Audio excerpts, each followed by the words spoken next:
Well, hello everybody. So glad to see you. How are you doing today?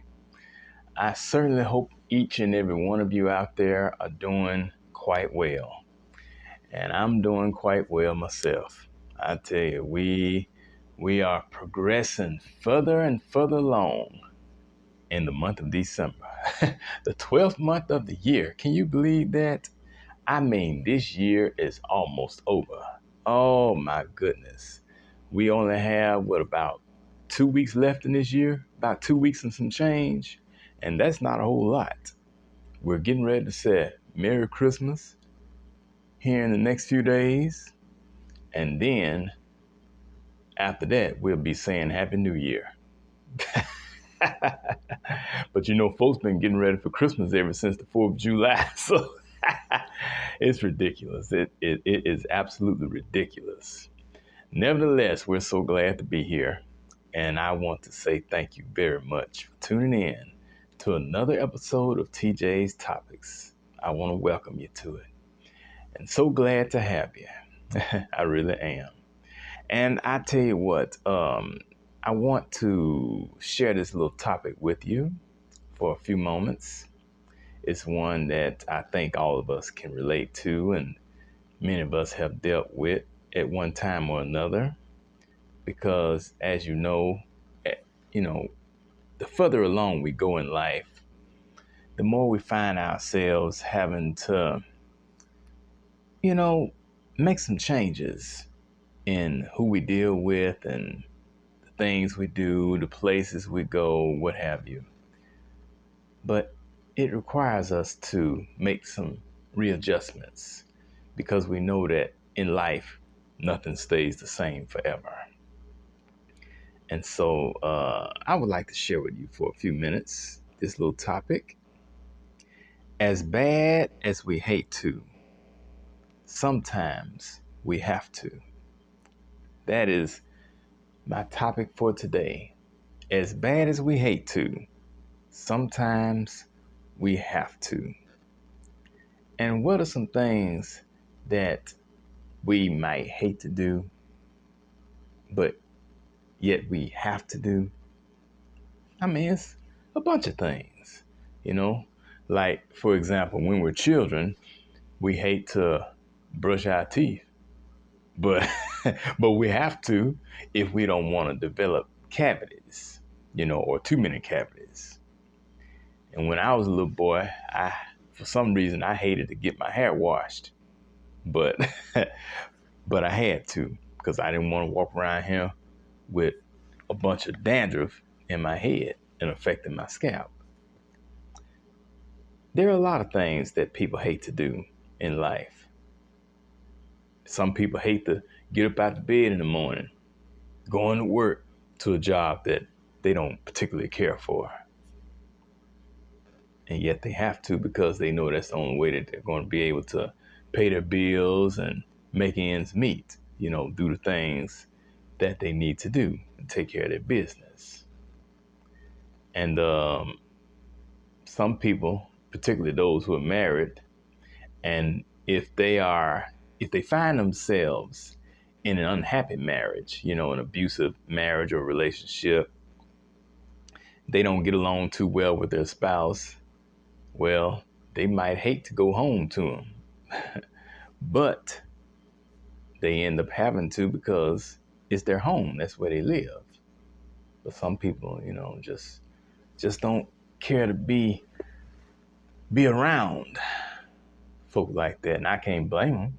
If you can find a way of escape, by all means, you know, don't subject yourself to anything like that for too long, because the longer you allow it to go on, the worse it's going to get, and that's pretty much with anything.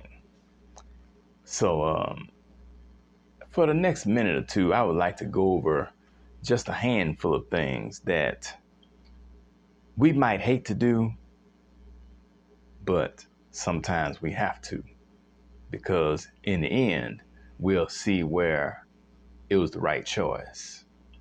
So, what are some things that we hate to do, but sometimes we have to do? There are a number of them that I have um, jot it down, and you feel free to add something to the list that may not even be on the list that I have, because everybody's going through different things in their lives. Number one, cut people off. This can include family, friends, neighbors, and associates. We have to do that sometimes. Everybody is not meant to be in our circle always. Everybody's not meant to be around us forever. People come into our lives for a reason, for a season, or for a lifetime. And it's up to us to determine which one of those elements that certain people fulfill in our lives, whether it's for a reason, a season, or a lifetime. But rest assured that seasons change. And as seasons change, so will our circles.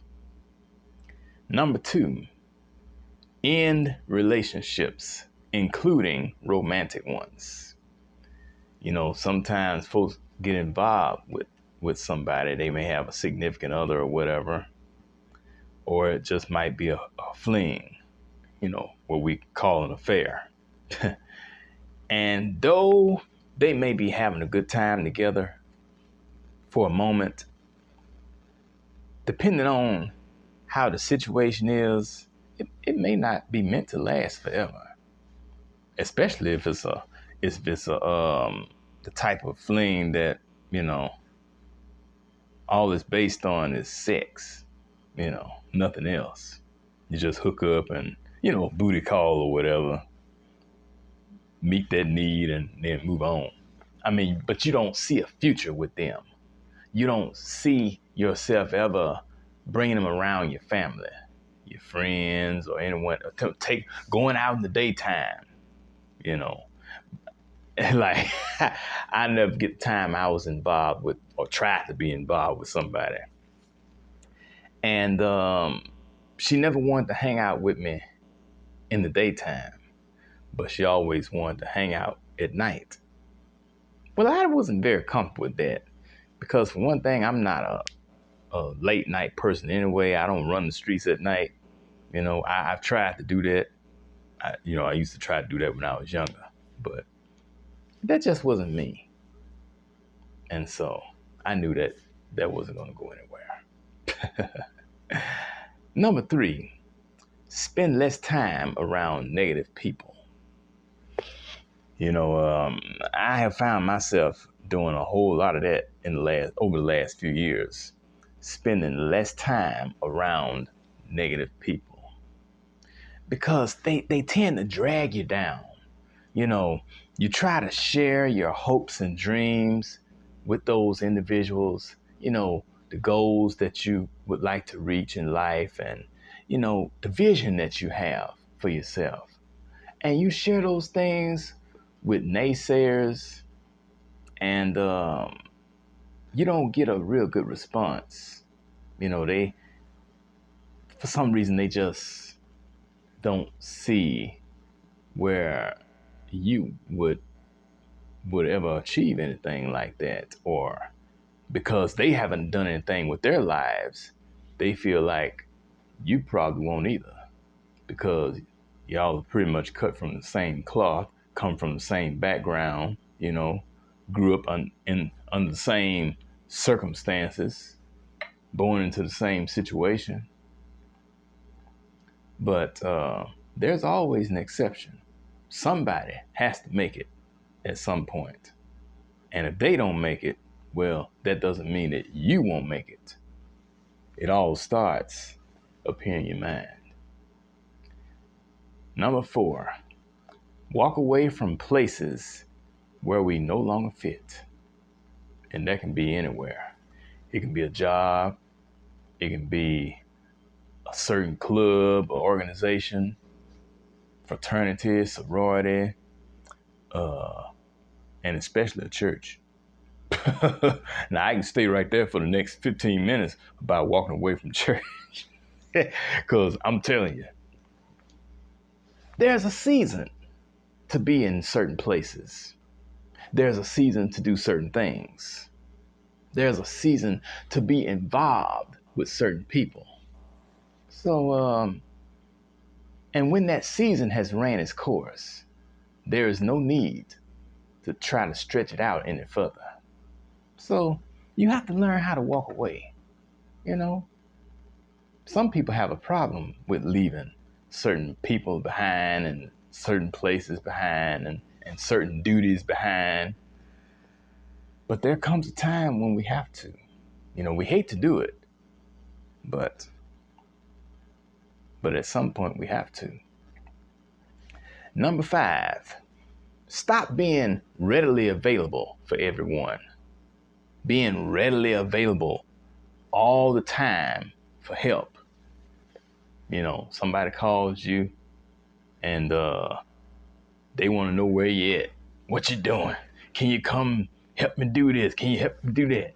Now, mind you, it's always a good thing to lend a helping hand. Lord knows I don't mind lending a helping hand wherever I can.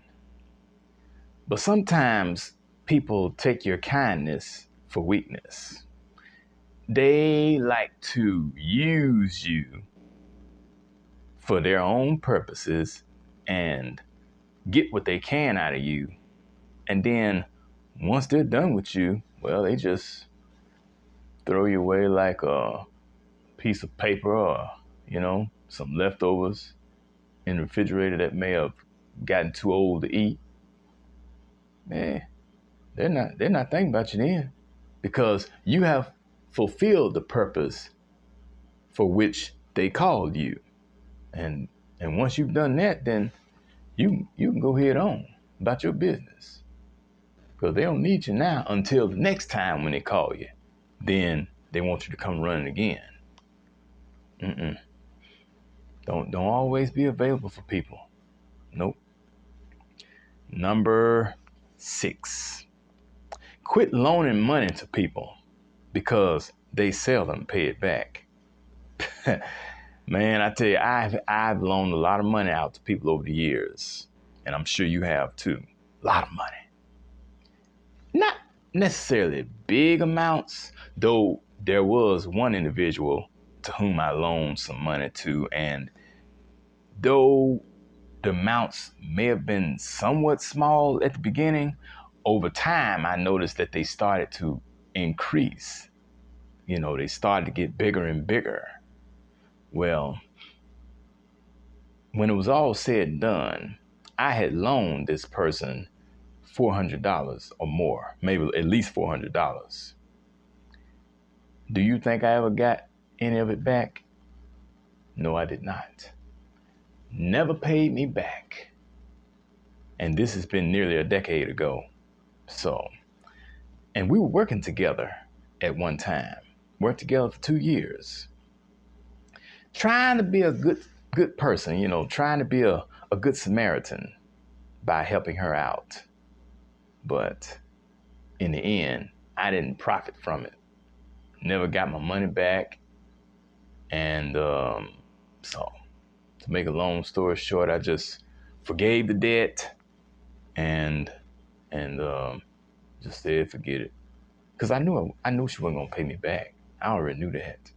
So now, I guess if I had been a different kind of man at the time, and it did run across my mind, she probably could have paid me back in another way, but I just didn't do it because I was trying to be a good person and trying to live a life that I thought might be pleasing to God, but these days, you know, it really doesn't make any difference.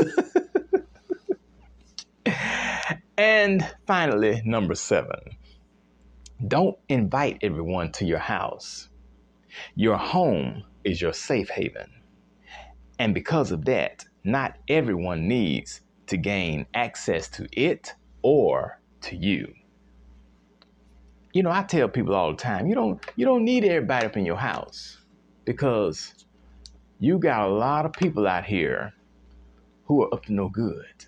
All they want to do is get in there and scope the place out, see what you have, where it is, how to gain access to it. And the day when you're not there, like you're out of town, or you may be gone for hours up on end, and then that's their chance. They break in, steal what they can, and leave you high and dry. And I know this because I've had it happen to me. And I never invited a lot of people to my place, but it happened, because they watched me, They kept up what time I left home, and they knew I was going to work, so I was gone all day. Didn't come in till later in the evening, but that gave them ample amount of time to do what they had to do. So, yeah, it is what it is. So I'm sure you all have been through some things in life where you hated to do this or that, hated to start something or stop something, but you knew that was in your best interest. As bad as we hate to, sometimes we have to. It is what it is. So I just want to say thank you very much for tuning in to this episode of TJ's Topics. I really do appreciate it. And I certainly enjoyed you. And I look forward to enjoying all of you again on the next go round. Incidentally, when we come back again, it will be Christmas time. We'll be right up on Christmas. So I think I might have to put my Santa Claus hat on for that. And I'll be looking forward to seeing you, okay? This is Taryn Jerome Harris, reminding you that every round goes higher and higher. I'll talk to you later. Bye-bye.